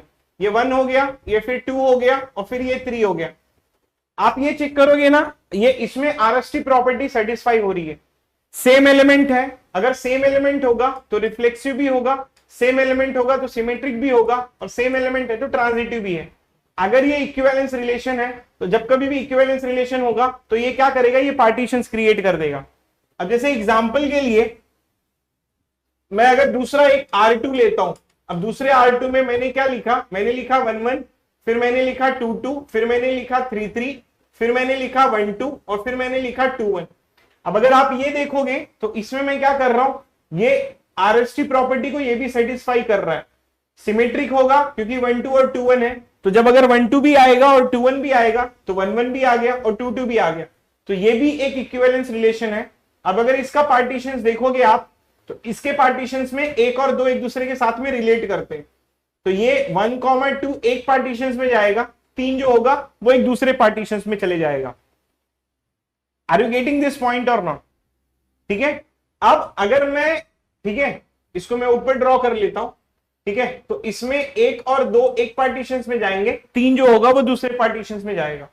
लेट्स कंसीडर अगर मैं R3 लिखता हूं, ये आ गया आपका 1 1, ये आ गया आपका 2 2, ये आ गया आपका 3 3। लेट्स कंसीडर कि 1 3 और फिर मैंने 3 1 लिख दिया, तो इसका अगर मैं पार्टीशंस करूं तो ये 1 और 3 एक में जाएंगे और 2 जो होगा वो दूसरे में जाएगा, है कि नहीं? तो 1 और 3 जो होगा वो एक पार्टीशंस में जाएगा और दूसरा जो होगा वो दूसरे पार्टीशंस में जाएगा। लेट्स कंसीडर कि अगर मैं R4 ड्रॉ करता हूं, तो R4 में मैं लिखूंगा 1 1 2 2 और फिर 3 3, फिर मैं लिखूंगा 2 3 और फिर मैं लिखूंगा 3 2। तो इसका अगर मैं पार्टीशंस ड्रॉ करूं तो 2 और 3 एक में जाएंगे, एक इसमें चले जाएगा। Let's talk about R5। R5 में मैंने लिख दिया 1 1 2 2 और फिर 3 3, फिर ये 1 2 2 1, फिर 2 3 3 1 3 2 और फिर 3 1 और फिर 1 3। Let's consider this. तो ये जो पार्टीशंस होंगे इसमें क्या होगा? ठीक है, the all will be going into one partitions, तो एक जो है ना वो बेसिकली एक ही पार्टीशंस में जाएंगे। तो अगर आप देखोगे तो यहां पर टोटल नंबर ऑफ रिलेशंस कितना आया है? टोटल नंबर ऑफ रिलेशंस है R1, R2, R3, R4 और R5।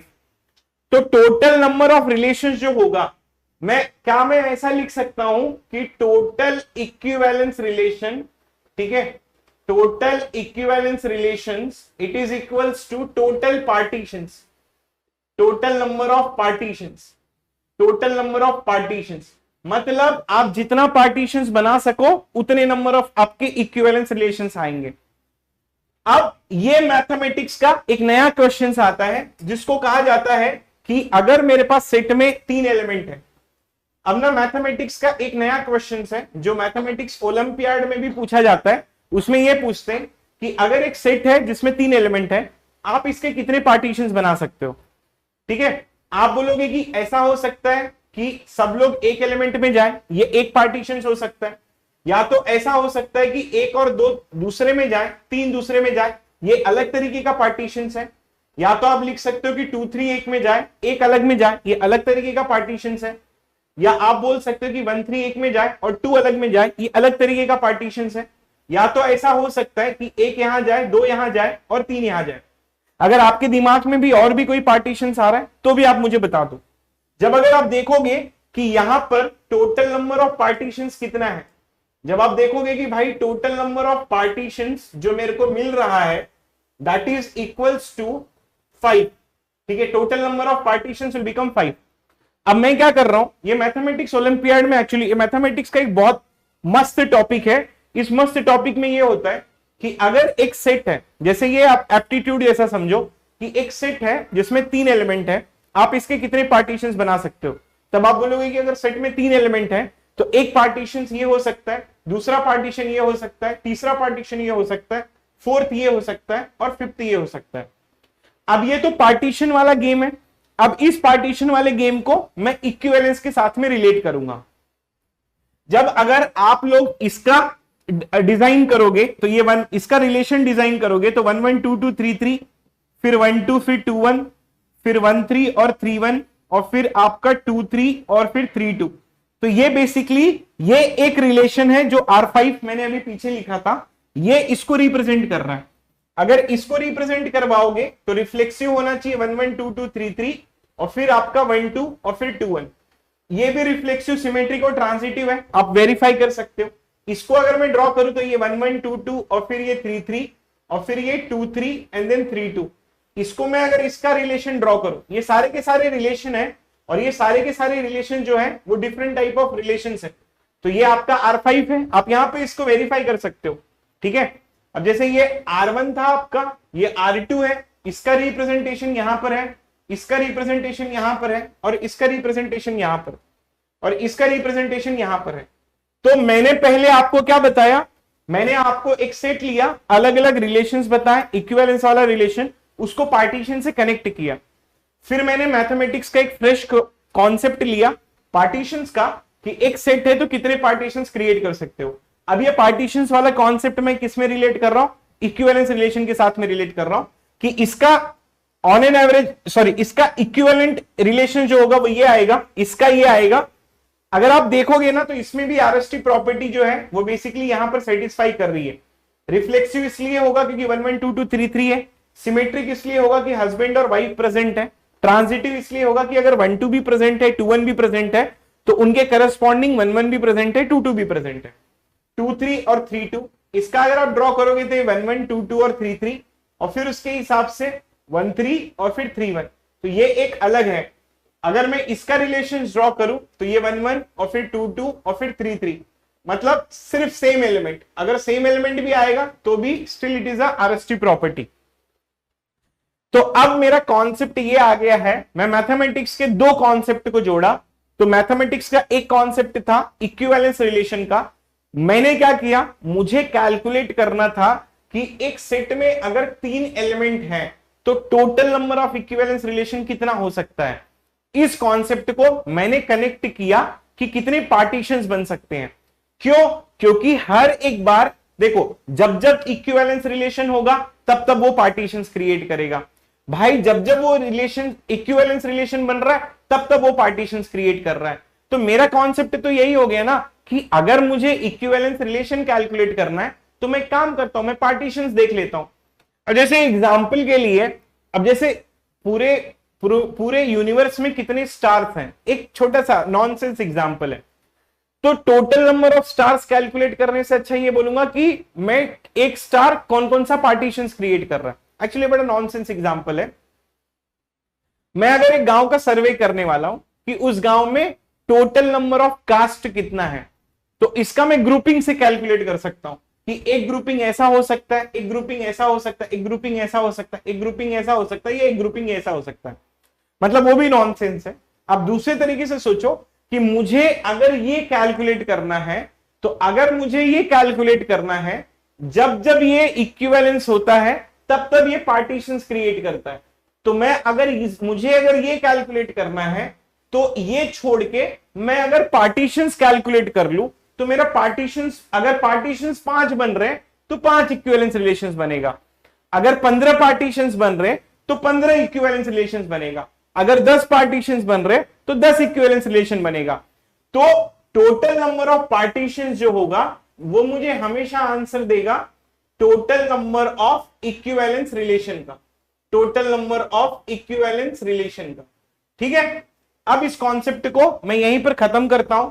अब मैं आप लोगों को मैथमेटिक्स के दूसरे कॉन्सेप्ट के साथ में जोड़ता हूं।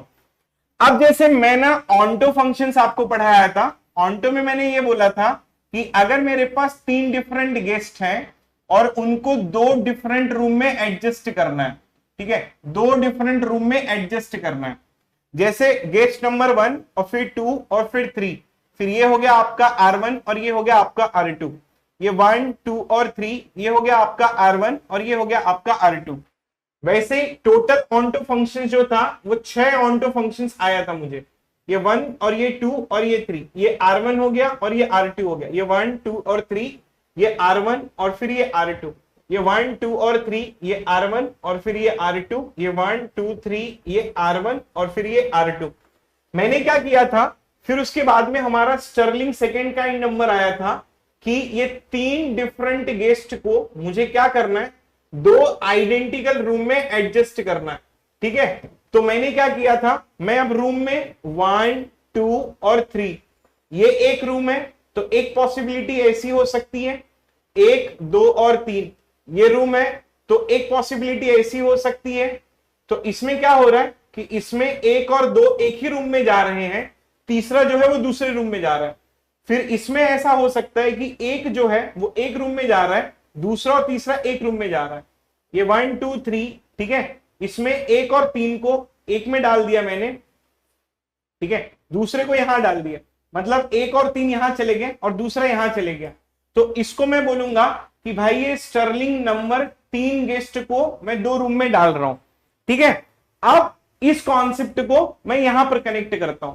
अभी मैंने आप लोगों को क्या बताया मालूम है, अभी मैंने आप लोगों को ये वाली चीज बताई, ये वाली चीज में मैंने आप लोगों को ये सिखा के दिया, ठीक है। इसमें मैंने ये बोला कि भाई मैं ना स्टर्लिंग 3 गेस्ट को 2 डिफरेंट रूम में डाल रहा हूं। फिर ये कॉन्सेप्ट को अगर मैं इसमें करूं कि भाई 3 डिफरेंट गेस्ट को 3 डिफरेंट रूम में डाल रहा हूं, फिर अगर इस कॉन्सेप्ट को बोलूं कि 3 डिफरेंट गेस्ट को सिर्फ मैं एक ही रूम में डाल रहा हूं, तो ये 3 डिफरेंट गेस्ट को एक रूम में डालने का ये एक तरीका है, 3 डिफरेंट गेस्ट को 2 रूम में डालने का ये तरीका है। इसके पीछे स्टर्लिंग है, इसके पीछे ऑन्टो है, तो ऑन्टो में 6 आया था, स्टर्लिंग में रूम अगर सेम कर दिया, ठीक है, तो आपको 3 मिल गया। तो ये 3 डिफरेंट गेस्ट को 2 रूम में डालने का, 3 डिफरेंट गेस्ट को एक रूम में डालने का और 3 डिफरेंट गेस्ट को 3 रूम में डालने का। तो अब अगर मुझे यहां पर total number of onto functions calculate करना पड़ेगा, ठीक है, कि अगर equivalence relation, total equivalence relation if I want to calculate then that is equals to total partitions। अब ये टोटल पार्टीशंस का कॉन्सेप्ट मैंने क्या किया, मैंने ऑन्टो से कैलकुलेट करवा दिया कि 3 डिफरेंट गेस्ट को एक रूम में, 3 डिफरेंट गेस्ट को 2 रूम में और फिर 3 डिफरेंट गेस्ट को 3 रूम में, ठीक है। तो इस चीज को what I will do, I will try to write it down कि I it is equals to 1 2 3 and then I will write 3 of I, या इस चीज को मैं ऐसे भी कर सकता हूं, ठीक है। अब जैसे एग्जांपल के लिए I will try to write down कि I that will be equals to 1 to n and then s m comma n and then this चीज is called as a Bell number। तो Bell number it is used to calculate the total number of partitions। ये जब आप Facebook में interview देते हो, जब आप गूगल में इंटरव्यू देते हो, तो वो पूछते हैं बेल नंबर क्या होता है, प्लीज इवैल्यूएट।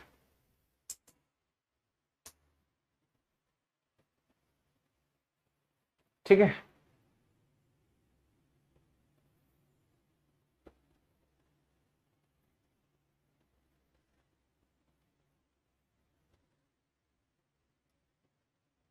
आया समझ में, किसी को समझ में नहीं आया लग रहा है।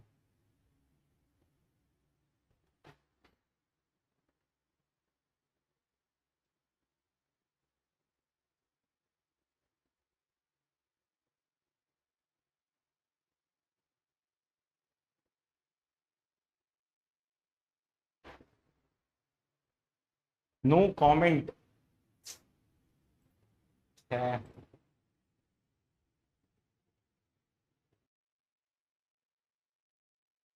भाई कुछ बोलोगे यार, मैं वेट कर रहा हूँ आप लोगों का।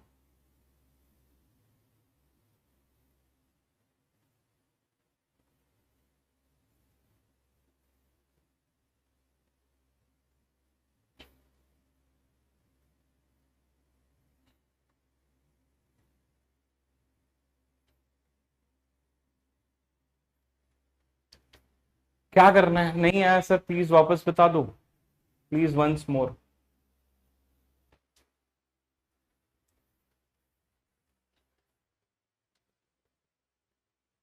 ठीक है, एक बार और बता देता हूं।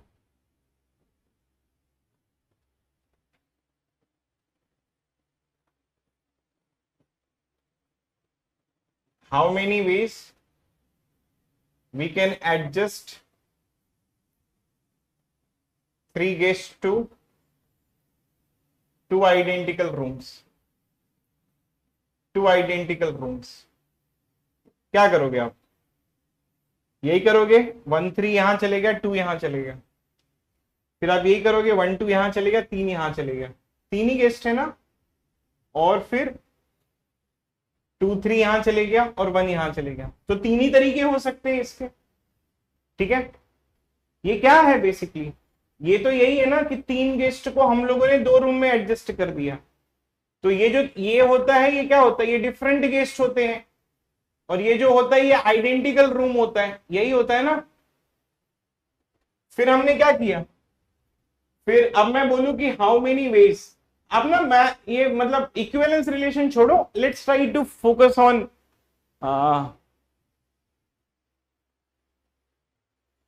ये गलत था, मैं बता रहा हूं क्या गलत था। ठीक है, वो नोटेशन लिखना गलत हो गया, मैं बता रहा हूं। हाउ मेनी वेज, ठीक है, we can adjust, we can adjust 3 guests to 1 रूम। 3 गेस्ट को एक रूम में आप कैसे एडजस्ट करोगे? ठीक है भाई, सबको उठा के एक साथ रख दो, 1 2 और 3। अगर एक ही रूम है तो सबको उठा के एडजस्ट कर दो। या अगर ये बोलूं कि आप 3 गेस्ट को, ठीक है, 3 सेम रूम में, या सेम रूम, सेम नहीं, आइडेंटिकल रूम में अगर एडजस्ट करना है, ठीक है, तो आप कैसे करोगे? आप ऐसे लिखोगे ना, इसको यहां रख दो, 2 यहां, क्योंकि इसमें ऑर्डरिंग नहीं है ना। अगर ऑर्डरिंग होती तो अलग अलग होता। अब जैसे ये रूम नंबर 1 और ये रूम नंबर 2 और ये रूम नंबर 3, अगर मैं ऑर्डरिंग लिखता तो और भी पॉसिबिलिटी आ सकती थी। फिर एक बोलेगा कि मेरे को रूम नंबर 2 में जाना है, अगर रूम नंबर 1, रूम नंबर 2 और रूम नंबर 3, तो फिर 2 1 3। ऑर्डरिंग होता तो अलग अलग पॉसिबिलिटी आता। ऑर्डरिंग नहीं है, सेम ही टाइप के रूम है, तो एक ही पॉसिबिलिटी आएगा। अब ये 3 गेस्ट को 2 रूम में रखने का ये एक पॉसिबिलिटी है। ये 3 गेस्ट को एक रूम में रखने का पॉसिबिलिटी है। ये 3 गेस्ट को 3 रूम में रखने का पॉसिबिलिटी है।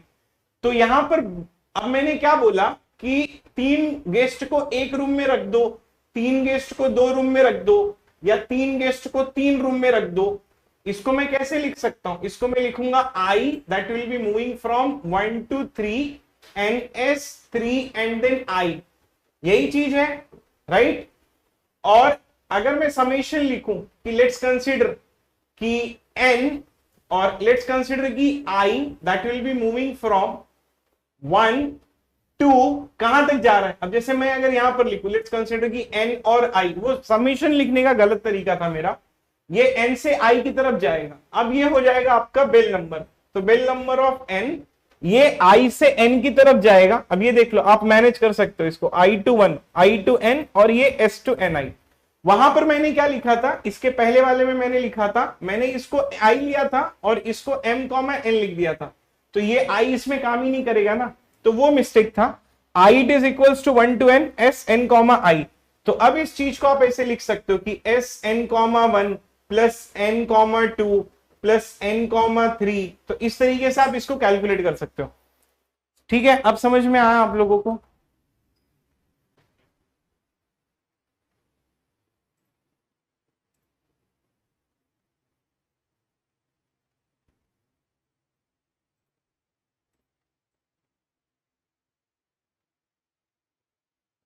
ठीक है, आ गया अब समझ में?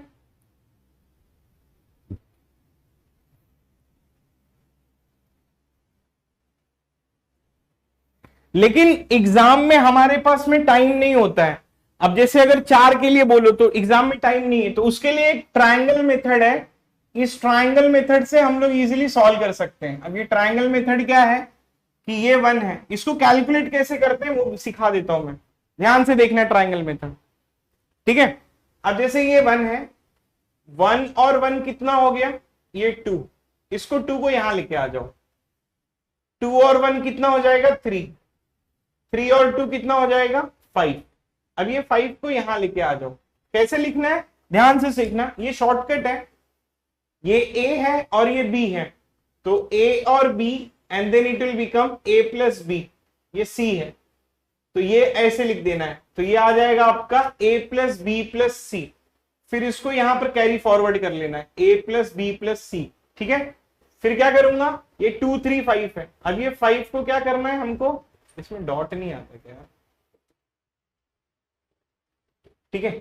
अब ये 5 को क्या करना है, यहां पर कैरी फॉरवर्ड कर लेना है, तो बहुत बड़ा गंदा दिख रहा है, ठीक है। मैंने ये 5 को कैरी फॉरवर्ड कर लिया, अब ये 5 और 2 7, 7 और 3 10, 10 और 5 15, खत्म हो गया, इसको कैरी फॉरवर्ड कर लो यहां पर 15, 15 5 20, 20 और 7 27, 27 10 37, 37 15 क्या आ जाएगा 52।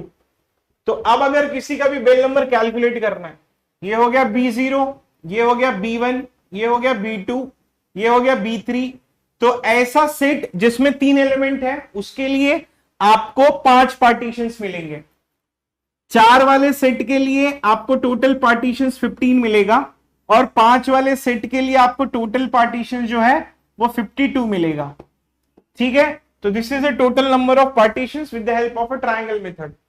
अब एक बार गेट में ये पूछा था कि एक सेट है उसमें 4 एलिमेंट है, तो total number of equivalence relation कितना आएगा, तब B4 का आप 15 कैलकुलेट डायरेक्ट वे में आंसर दे सकते हो। ये वाली जो चीज है ये क्लियर कट एक्सप्लेनेशन थी, इंटरव्यू में जब आप बैठते हो उसके लिए था। ये भी चीज आप इससे भी कैलकुलेट कर सकते हो, but it will take a lot of time, तो आप डायरेक्टली इसके कैलकुलेट कर सकते हो। B4 के लिए 15, तो you can easily try to get it your values, ठीक है।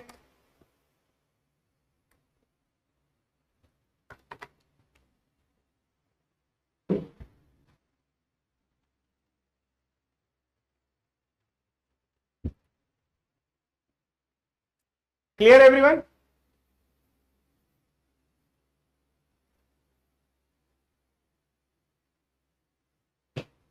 हाँ, कॉम्पिटिटिव एग्जाम के लिए ये बेटर है,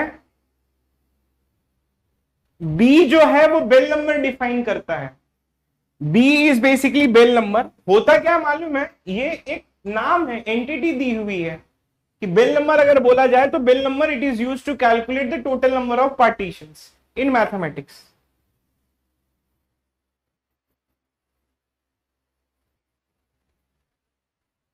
क्लियर हो गया सबको ये, ठीक है। I hope that you people have got it, your concept which will be related to that,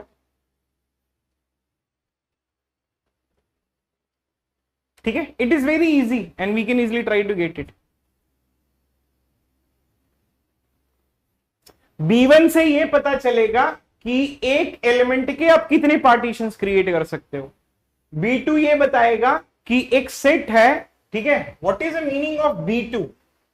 B2 B3 का मतलब क्या है कि there is a set, how many partitions we can create, how many partitions, ठीक है, how many partitions we can create, we can create, ठीक है, if set is having 3 element, if set is having 3 elements, if set is having 3 elements, तो ये B3 का मतलब होगा। अब अगर कोई पूछेगा B4 क्या है, तो अब ये बताएगा कि how many partitions you can create if a set is having 4 element, तो टोटल 15 पार्टीशंस आएंगे। मेरे ऊपर विश्वास नहीं तो खुद कैलकुलेट करके देख सकते हो। तो this is the concept related to that. ABC क्या है भाई, ये एबीसी कुछ नहीं है, ये एलिमेंट के नाम लिखे मैंने। This is the general method, this is nonsense, this is just to understand this. Clear है? ओए भाई बता दो यार।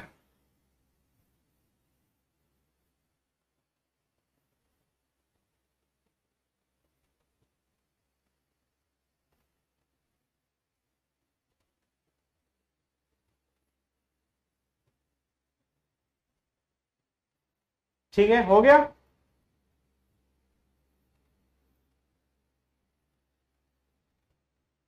ठीक है, ओके ओके। तो ये था आपका इक्विवेलेंस रिलेशन। अब होमवर्क ऐड कर देता हूं, ठीक है। Bye bye bye. चल, good night bro, enjoy your weekend and also the Friday night. ठीक है, होमवर्क ऐड कर देता हूं, कर लेना। अच्छा, जो लोग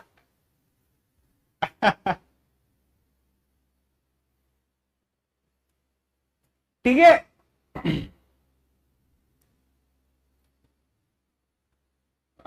मैं मुझे एक बात बोलनी थी। हाँ, सॉल्यूशन भी मैं ऐड कर दूंगा।